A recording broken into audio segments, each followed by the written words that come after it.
16 people were involved in the brutal killing of Feni Madrasa student Nusrat Jahan Rafi. They were split into 5 groups. They hatched the murder plot for 3 days.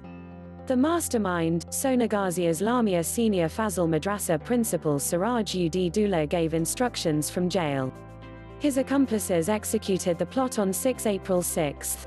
2 local Awami League leaders and several Madrasa students were among others. Siraj plotted to murder Nusrat by setting her afire. The reason is that she refused to withdraw a case filed against him over sexual assault on her on March 27.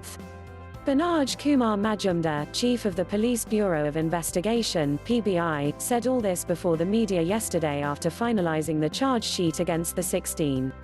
The PBI chief described the incident, quoting the confessional statements of 12 accused, accounts of 92 witnesses and findings of the investigation. 4 days after Siraj's arrest on the 27th of March, his associates Shahadat Hussain Shamim, Nuruddin and several others went to jail to meet him. Siraj instructed them to put pressure on Nusrat's family members. He told them to threaten the family.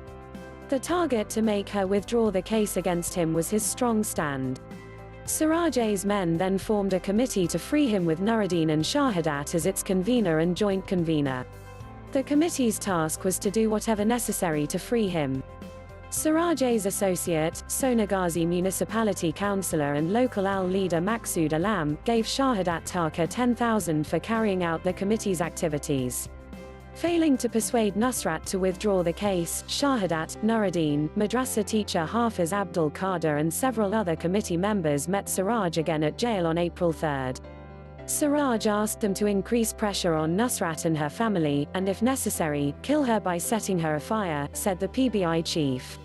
From the Taka 10,000 given by Maqsood, Shahadat gave some money to his relative Kamranahar Moni to buy burqas. Later, Shahadat and other accomplices of Siraj met at a tin shed room beside the madrasa on April 4 and discussed the plot to kill Nusrat. Nuruddin, Jabd, Jubair, Sultana Poppy and Moni, among others, were present there. As per plan, Shahadat, who owns a mobile credit recharge shop at Buiya Bazaar, bought 1 litre of kerosene from a shop around 5 p.m. on April 5 and carried it home in 2 black poly bags. The following day, Siraj's associate Shahadat, Nuruddin and Qadir entered the madrasa between 7 a.m. and 7:30 a.m. Shahadat brought a glass from the principal's room and kept it with a black plastic bag full of kerosene in front of the washroom on the rooftop of the Cyclone Center inside the madrasa compound.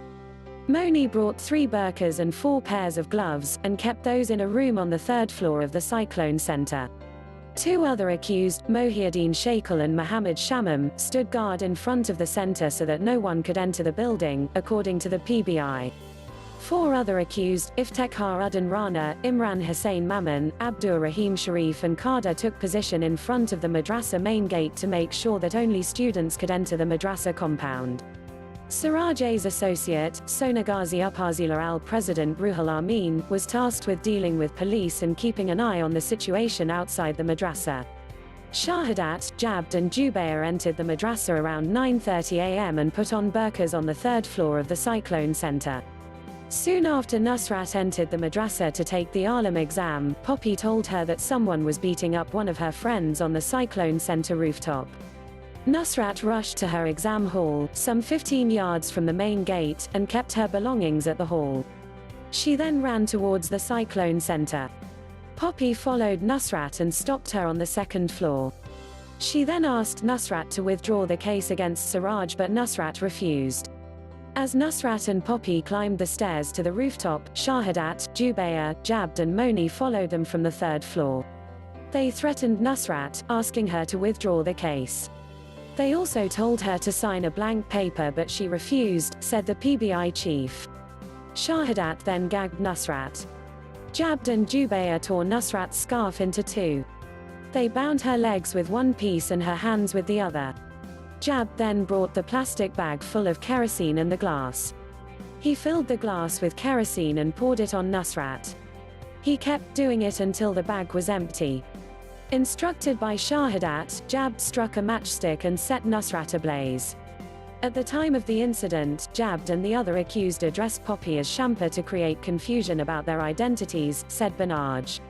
After setting fire to Nusrat, Poppy and Moni rushed to their exam hall while Shahadat and Jubair got down to the second floor and changed their clothes.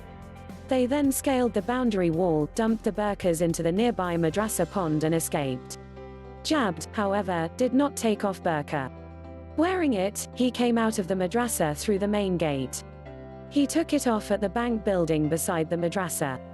Nusrat came down from the rooftop after she managed to free her hands and legs from the scarf that got burnt in fire, said the PBI chief. Later, police took her to hospital. With 75% burns, Nusrat died at the burn unit of Dhaka Medical College Hospital on April 10, triggering a huge public outcry across the country. News taken from the Daily Star. Thanks for watching.